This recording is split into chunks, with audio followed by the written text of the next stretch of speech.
जी, तो अब हमने लास्ट टाइम मॉड्यूल 6 का इन्वेस्टिगेटिंग एक्सीडेंट और इंसिडेंट का फर्स्ट पार्ट पढ़ा था।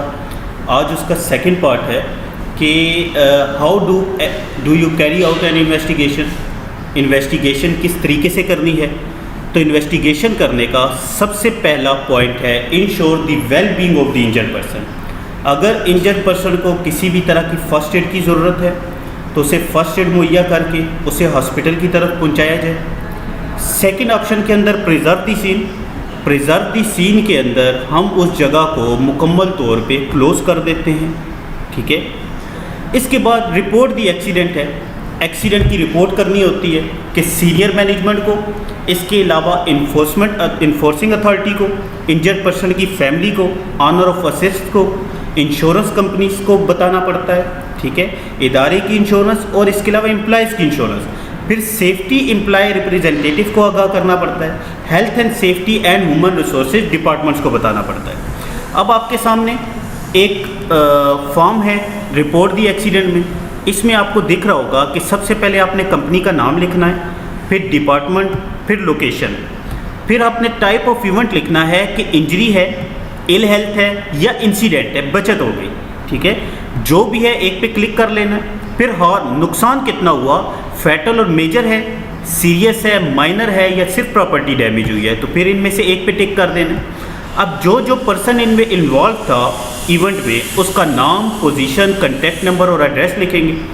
अब इवेंट को थोड़ा सा ब्रीफ करके यहाँ लिख देंगे। फिर अगर किसी का डिटेल्स ऑफ विटनेस, आंखों देखा हाल है, तो उसका यहाँ लिख देंगे। अब इसके बाद 4 ऑप्शन तब आता है जब आप यहाँ टिक करते हैं। तो इन्वेस्टिगेशन रिक्वायर्ड, क्या इन्वेस्टिगेशन होनी चाहिए इसकी? बिल्कुल होनी चाहिए, तो हमने इसके ऊपर टिक कर दिया। इन्वेस्टिगेशन लेवल क्या होना चाहिए? जितना बड़ा हादसा होता है उतनी हम इसको इन्वेस्टिगेशन लेवल पे टिक करते हैं। हाई है, मीडियम है, लो है, मिनिमल है।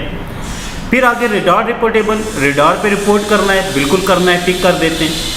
फिर एक्सीडेंट बुक के अंदर रिकॉर्ड रखना है, जो कि लाजमी है, हमने इसका रिकॉर्ड रखा है, इसलिए हम इसके ऊपर टिक कर देंगे। ठीक है, अब चूंकि हमने इन्वेस्टिगेशन रिक्वायर्ड पे टिक किया था, तो अब हमारे पास 4 ऑप्शन आता है कि इन्वेस्टिगेशन करना, असेंबल द इन्वेस्टिगेशन टीम। अब हम इन्वेस्टिगेशन टीम असेंबल करेंगे, जिसमें कौन कौन शामिल होगा? Someone familiar with the work location, काम की जगह पे जो सीनियर हो, सुपरवाइज़र जिसे हमने बनाया होता है।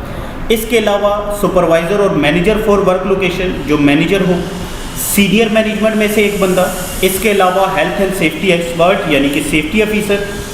फिर एम्प्लॉय रिप्रेजेंटेटिव, एम्प्लॉय की तरफ से जो रिप्रेजेंटेटिव होता है या जो ख़ास तौर पे उस टीम को लीड कर रहा होता है। फिर person involve in even if possible. अक्सर ऐसा होता है कि 2 लोगों में हादसा हुआ तो एक ज़ख्मी हो गया, एक बच गया, लेकिन कभी कभी दोनों ही ज़ख्मी हो जाते हैं, तब नहीं। लेकिन अगर उनमें से एक बच गया है, वो ठीक है, तो फिर उसे भी इसमें शामिल करना है। लास्ट चीज़ है टेक्निकल एक्सपर्ट। टेक्निकल एक्सपर्ट भी इसके अंदर शामिल होता है। ठीक है, इन्वेस्टिगेशन टीम के अंदर। अब आते हैं the size of the team is determined by the size of the organisation. Organisation के साइज के मुताबिक और वाक़े के मुताबिक हम एक इन्वेस्टिगेशन टीम क्रिएट करते हैं। ठीक है, the level of investigation is determined by the likelihood of influence and the potential worst consequences of the undesired event. दोबारा ये वाक़यात होने के इम्कानात क्या हैं और इसके बदतरीन नताइज क्या हो सकते हैं, तो इस बारे में हम देखते हैं। ठीक है, अब आपके सामने लाइक्लीहुड ऑफ रिकरेंस है कि पॉसिबल कितना है दोबारा होने के लिए, लो है, और अनलाइकली यानी कि इसके कंसीक्वेंस क्या है, मिनिमल हैं, तो ये माइनर है। अगर इसके लाइक्लीहुड मीडियम और कंसीक्वेंस लो है तो ये सीरियस है। अगर लाइक्लीहुड हाई है और कंसीक्वेंस इसका मीडियम है तो मेजर है। लेकिन अगर लाइक्लीहुड और कंसीक्वेंस दोनों हाई हैं तो ये फैटल होगा। ठीक है, अब आते हैं investigating using a structure approach. एक साइड से इन्वेस्टिगेशन करना स्टार्ट करेंगे। गैदर इन्फॉर्मेशन, क्या क्या इन्फॉर्मेशन हम इकट्ठी करेंगे? सबसे पहले फिजिकल पूछते हैं। ठीक है, चेक करते हैं लोगों को क्या क्या इससे नुकसान हुआ। ह्यूमन, लोगों को देखते हैं। डॉक्यूमेंट चेक करते हैं। ठीक है, एनालाइज फाइंडिंग, खुद ढूंढते हैं कि क्या क्या हमें मिला, जैसे ऑयल लीक पड़ा हुआ था। ठीक है, अब रिव्यू रिस्क कंट्रोल्स, जब आप पीछे डॉक्यूमेंट चेक करते हैं, इन रिस्क असेसमेंट रिपोर्ट्स देखते हैं कि उसके अंदर क्या क्या रिस्क कंट्रोल्स अप्लाई हुए थे, तो फिर आप उसके बाद रिव्यू का करंट रिस्क कंट्रोल देखते हैं कि दोबारा चेक किया जाता है कि जो रिस्क कंट्रोल रिस्क असेसमेंट के अंदर लिखे गए इस एरिया की रिस्क असेसमेंट करते हुए क्या उसके ऊपर अमल भी हुआ या नहीं हुआ, ठीक है, तो वो चेक किया जाता है। फिर क्रिएट एन एक्शन प्लान होता है, एक्शन प्लान बनाया जाता है। फिर ये रिपोर्ट है आपके सामने, इसमें हम नाम लिखते हैं कंपनी का, ये लास्ट हमारी रिपोर्ट होती है, डिपार्टमेंट का नाम, लोकेशन, इसके अलावा एम्प्लॉय इन्वॉल्व उसकी डिटेल लिखते हैं। फिर पूरी इन्वेस्टिगेशन की डिटेल्स हम लिखते हैं। सेकंड पेज इसका होता है जिसमें हम जितने भी हमारी टीम होती है उनके नाम और उनके डेजिग्नेशन, इसके अलावा इसके अंदर इमीडिएट कॉज क्या थे, अंडरलाइन कॉज क्या थे और रूट कॉज क्या थे वो लिखते हैं। ये हमारी इन्वेस्टिगेशन रिपोर्ट होती है।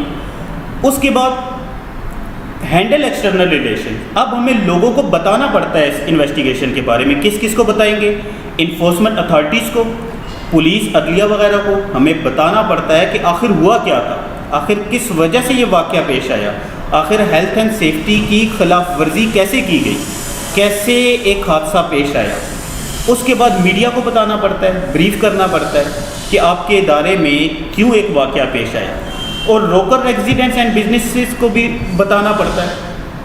लोकल बिजनेसमैन्स को या लोकल रहायशियों को क्यों बताना पड़ता है? क्योंकि वो इस चीज़ के ऊपर बात करते हैं कि आज इन्होंने हेल्थ एंड सेफ्टी पे अमल नहीं किया और ये एक हादसे का शिकार हुए, आज तो हम बच गए, कल ये कोई और अगर ऐसा अमल करें तो इनकी वजह से हम भी बीच में शामिल हो जाएंगे, हमें भी नुकसान हो सकता है। तो इसलिए उन्हें भी हमें इन्फॉर्म करना पड़ता है। तो ये है आपकी इन्वेस्टिगेशन का टॉपिक।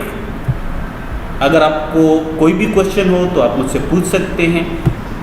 अगर आपको ये वीडियो पसंद आई तो ज़रूर लाइक और सब्सक्राइब कीजिएगा। थैंक यू सो मच, जुड़े रहिए। अल्लाह हाफिज़।